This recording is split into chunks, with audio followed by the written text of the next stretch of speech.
फिर से मध्य प्रदेश की तरफ बढ़ते हैं। मध्य प्रदेश में 230 सीटों के लिए मतदान जारी है। मतदान से पहले बुधनी में शिवराज सिंह चौहान ने भी पूजा करी, कमलनाथ भी हनुमान मंदिर पहुंचे और वोट डालने के बाद शिवराज सिंह ने दावा किया कि उनकी सरकार चौथी बार बनने जा रही है। कमलनाथ के अपने दावे थे, उन्होंने कहा कि लोग बदलाव इस बार चाहते हैं। एक बड़ा पैनल मेरे साथ जुड़ा हुआ है। राजीव जेटली जी कांग्रेस के, माफ कीजिएगा, बीजेपी के स्पोक्स पर्सन है। सुरेंद्र राजपूत जी कांग्रेस के स्पोक्स पर्सन है। डॉक्टर अजीज खान साहब स्पोक्स पर्सन समाजवादी पार्टी के। सतीश कुमार सिंह जी पॉलिटिकल एनालिस्ट हैं। शांतनु गुप्ता जी पॉलिटिकल एनालिस्ट हैं और प्रदीप सिंह जी मेरे साथ सीनियर जर्नलिस्ट मौजूद हैं। राजीव जेटली जी, जिस तरीके से कांग्रेस के नेता खुद ही सेल्फ गोल किए जा रहे हैं, बयान पे बयान दिए जा रहे हैं, लेकिन एक गैर जिम्मेदाराना बयान योगी आदित्यनाथ की तरफ से भी आया है कि अली को आप रखिए, हमारे लिए तो बजरंगबली काफी हैं। तो जो कांग्रेस आपको फायदा पहुंचा रही है वो फायदा आपको लग रहा है मिलता हुआ सीधे, या किसानों के मुद्दे पर आप घिरे हुए हैं मध्य प्रदेश में?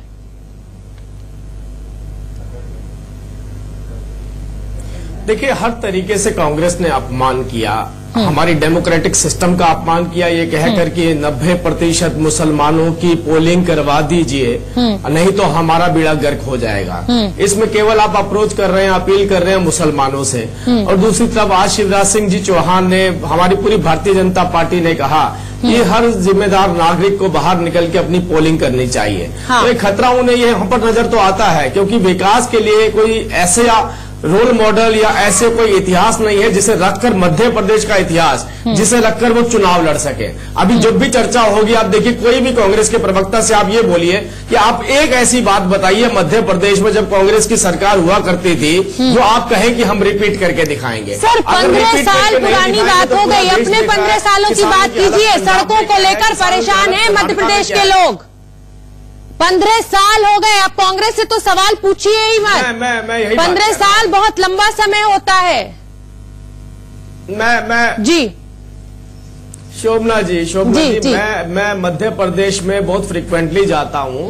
मैं मध्य प्रदेश के दूर दराज गांव के इलाकों में भी अगर मैंने उनसे पूछा कि आप मुझे बताइए क्या बदलाव आया, मैं नहीं कहता हूँ, ये तो आप कांग्रेस के खुद कार्यकर्ता चले जाएंगे तो उन्हें भी बता देंगे वो कि किस तरीके के हालात कांग्रेस के वक्त में थे और किस तरीके के बाद पे। आप दूसरी बात, अभी मैं डिबेट अपना ब्रेक से पहले आप एक बात कह रहे थे, गोत्र के ऊपर बात हो रही थी। देखिए, पहले तो आप मुसलमानों को अप्रोच करते हैं, अपील करते हैं, दूसरा गोत्र आप खुद ही बताते हैं। चलो हम कहते हैं आप बताइए अपना। बोहरा समाज की मस्जिद में प्रधानमंत्री नरेंद्र मोदी भी गए थे इंदौर में। बोहरा समाज की मस्जिद में तो मुसलमानों को साधने की कोशिश तो आप भी करते हैं। शोभना जी, मुझे बोलने का जी बोलिए बोलिए, एक बार मुझे बोलने का मौका बोलिए सर। मैंने आपसे कहा कि मुझे अपना गोत्र मालूम है कि मेरा गोत्र वत्स है, लेकिन मुझे अपने नाना जी का गोत्र शायद नहीं मालूम है। मुझे अपने नाना जी का गोत्र मालूम नहीं है। ठीक है, अगर आपने रखना ही है तो आप रखिए अपना गोत्र। तो नहीं रखते राहुल गांधी जी अपना गोत्र। देखिए, एक चिट्ठी लेकर घूम रहे, अपने पिता, अपने दादाजी को अपमानित कर रहे हैं। आप विकास के मुद्दे पे लड़ रहे हैं चुनाव, सोशल मीडिया पे आप विकास के मुद्दे पे लड़ रहे हैं। राजीव जी, आप विकास के मुद्दे पर है ना मध्य प्रदेश में? ठीक है, प्रश्न उठा, अगर जी आपने प्रश्न उठाया तो जवाब तो दूंगा ना मैं। मैंने आपसे कहा, मैंने अपना गोत्र बताया, आप अपने दादाजी का अपमान ना करें। नाना जी का गोत्र जो होता है वो सर, गोत्र राजनीति से आप लोग बाहर निकलिए। सोशल मीडिया पे वायरल कर रहे हैं। ठीक है, आपने सीधा अपने पुरखों का अपमान करना हुआ कि नहीं हुआ? अरे सर, पुरखों को छोड़िए, विकास की बात कीजिए ना। आप लोग, आप खुद ही पुरखों को ले आते हैं। अगर अपनी उज्ज्वला योजना पर, किसानों के लिए योजना पर इतना विश्वास है तो हर रैली से क्यों माँ बेटे का जिक्र आप लोग करते हैं? मध्य प्रदेश, अगर अपने विकास पे इतना भरोसा है सरकार को तो क्यों आप लोग माँ बेटे की बात करते हैं? अपने विकास की बात करिए। एक भी कांग्रेस की उपलब्धि बता दें। चलिए, सुरेंद्र राजपूत जी, कांग्रेस तो 15 सालों से है ही नहीं, तो वो अपनी उपलब्धि क्या बताएगी मध्य प्रदेश में? सुरेंद्र राजपूत जी, मेरा आपसे सवाल ये है कि जो अंतरकल है जो 2013 में निकल कर आई थी, बीमारू प्रदेश था। बीमारू प्रदेश था। ठीक है, देश का तीसरा सबसे गरीब प्रदेश है, ये तो आप मान रही है ना? इस समय की बड़ी खबर आ रही है, मध्य प्रदेश में मतदान के दौरान 2 चुनाव अधिकारियों की मौत। इस समय की सबसे बड़ी खबर, गुना में 1, ग्वालियर में 1 चुनाव अधिकारी की मौत। इंदौर में 1 चुनाव अधिकारी को अस्पताल में भर्ती कराया गया है। हमारे साथ हमारी सहयोगी नाज पटेल जुड़ रही हैं। नाज, ये बहुत बड़ी खबर है, आखिर क्या वजह है? 3 अधिकारियों की मौत की खबर है, 2 की मौत की और 1 अस्पताल में है। शोभना, जिस तरह से ये खबर आई है उसको हम कह सकते हैं कि काफी दुखद ये समाचार है। जिस तरह से ग्वालियर और गुना में पीठासीन अधिकारी की मौत हुई है, तो निश्चित ही जिस तरह से लगातार 3-4 दिन से काम का दबाव है, हो सकता है कि ये अधिकारी काम के दबाव को नहीं सहन कर पाए होंगे। साथ ही जो जिला निर्वाचन अधिकारी है उन्हें ये भी सबसे पहले देखना चाहिए था कि जिन अधिकारियों की चुनाव ड्यूटी लगा रहे हैं वो पूरी तरह से स्वस्थ है या नहीं है। इसी तरह इंदौर में भी वाकया हुआ है। तो ये खराब स्वास्थ्य के चलते इन 2 अधिकारियों की जान गई है। कह सकते हैं शोभना की शायद इनका स्वास्थ्य पहले से ठीक नहीं रहा होगा, लेकिन वही बात है कि निर्वाचन अधिकारी को पहले मेडिकल टेस्ट करवाना अनिवार्य रखना। बहुत दुखद खबर इस समय मध्य प्रदेश से आ रही है। इंदौर में एक चुनाव अधिकारी को अस्पताल में भर्ती कराना पड़ा है। गुना और ग्वालियर में चुनाव अधिकारी की मौत हो गई है। 2 चुनाव अधिकारियों की जान चली गई है खराब स्वास्थ्य के चलते और शायद काम के दबाव के चलते ये बड़ा हादसा हुआ है। तो बड़ा पैनल जुड़ा हुआ है। सुरेंद्र राजपूत जी, आपका रुख करना चाहूंगी। राजीव जेटली जी ने कहा कि कांग्रेस के पास कुछ भी दावा नहीं है। 2013 में अंतरकलह के चलते आपका प्रदर्शन बहुत खराब रहा था। 3 चुनावों में हमने देखा कांग्रेस लगभग अपनी जमीन खो चुकी थी मध्य प्रदेश में। इस बार आप क्या उम्मीद देखते हैं? ऊंट किस करवट बैठने जा रहा है? क्या दावा है आपका?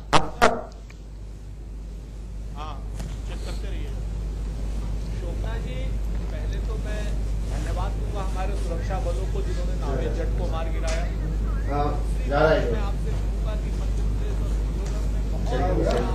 सुरेंद्र जी की आवाज हम तक नहीं पहुंच पा रही है।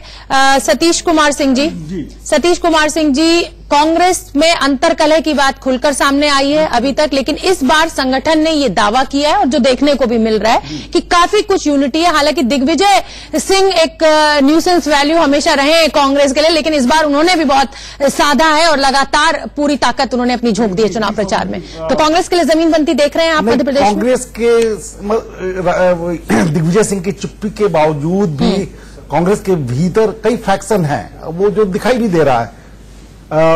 ये भी सत्य है कि कमलनाथ जी जो वहां के चुनाव प्रभारी हैं, इंचार्ज हैं, और उनकी उतनी पकड़ मध्य प्रदेश में नहीं है और वो उनको दिल्ली का नेता बोला जाता है।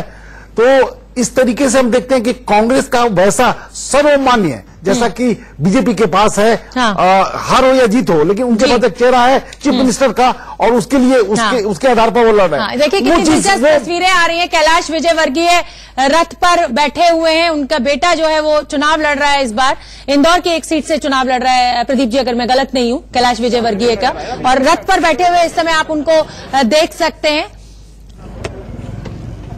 वोट डालने के लिए। जी प्रदीप जी। बेटों और परिवार के लोगों के टिकट पर जब ये बीजेपी की इलेक्शन कमेटी की मीटिंग हो रही थी, तो उसमें प्रधानमंत्री ने पहुंचे और उन्होंने कहा कि जो लोग अपने बेटे बेटियों को लड़ाना चाहते हैं वो चुनावी राजनीति से संन्यास ले लें। तो एक मैसेज चला गया कि भाई जो सक्रिय है राजनीति में उनके परिवार के लोगों को नहीं मिलेगा। कैलाश विजयवर्गीय के बेटे का मामला फंस गया। 3 दिन तक लिस्ट उसकी रुकी रही, उसके बाद आखिर में पार्टी को उनके बेटे को टिकट देना पड़ा, क्योंकि उनको लगा कि अगर कैलाश विजयवर्गीय घर बैठ जाएंगे तो पार्टी का नुकसान ज्यादा होगा। तो देखिए, सिद्धांत अपनी जगह, व्यवहारिक राजनीति अपनी जगह। तो व्यवहारिक राजनीति में आपको कई बार समझौते करने पड़ते हैं, चाहे आप चाहे न चाहे। ठीक है, लेकिन यहाँ पर एक बात बोलना चाहूंगा। सतीश जी, मुझे नाज पटेल मेरी सहयोगी बस छोटी सी बात। हर चुनाव हर दल के लिए बहुत महत्वपूर्ण होता है, लेकिन मध्य प्रदेश का ये चुनाव कांग्रेस के लिए ज्यादा महत्वपूर्ण है, क्योंकि उनके पास सिकुड़ कर 4 स्टेट बनते हैं। Do and die situation. अगर यहाँ से अगर हार होती है तो इसका सीधा प्रभाव 2019 के इलेक्शन पर पड़ेगा। उतना गहरा आघात बीजेपी को नहीं होगा। तो इसलिए कांग्रेस के लिए ये डू एंड डाई वाली स्थिति है। नाज पटेल का रुख कर लेते हैं। नाज पटेल इंदौर से हमसे जुड़ रही हैं। नाज, ये तस्वीरें बड़ी दिलचस्प सामने आ रही है। कैलाश विजयवर्गीय और उनका बेटा रथ पर सवार होकर निकल लिए, तो क्या माना जाए, रण फतेह करने की पूरी तैयारी, वोटर का मूड उन्हीं की तरफ जा रहा है? बिल्कुल शोभना, कैलाश विजयवर्गीय सपरिवार अपने बूथ पर यहाँ पर वोट डालने के लिए आते हैं। हालांकि इस बार उनके जो बेटे हैं आकाश विजयवर्गीय, जो विधानसभा क्षेत्र क्रमांक 3 से चुनाव लड़ रहे हैं, उनका बूथ विधानसभा क्षेत्र क्रमांक 2 में नहीं है। तो एक दिलचस्प ये बात देखने को मिलेगी कि कैलाश विजयवर्गीय और उनका जो परिवार है वो अपने ही बेटे को वोट नहीं डाल पाएंगे, दूसरे जो भी प्रत्याशी है उन्हें वोट देना पड़ेगा। इसी तरह आकाश विजयवर्गीय अपने आप को वो वोट नहीं डाल पाएंगे। तो कुछ ही देर में कैलाश विजयवर्गीय यहाँ पर पहुंचने वाले हैं। और किस तरह से हमने भी पूरे चुनाव प्रचार के दौरान देखा कि विजयवर्गीय ने सब परिवार अपनी पूरी ताकत झोंक दी थी, मतदाताओं को उन्होंने लुभाने में किसी तरह की कोई कसर नहीं छोड़ी थी। ठीक है नाज, बहुत बहुत धन्यवाद आपका इस जानकारी के लिए। और ये दिलचस्प तस्वीरें आप देख ही रहे हैं, नेता जो ना करें सो कम है। चुनाव के चलते रुकेंगे एक छोटे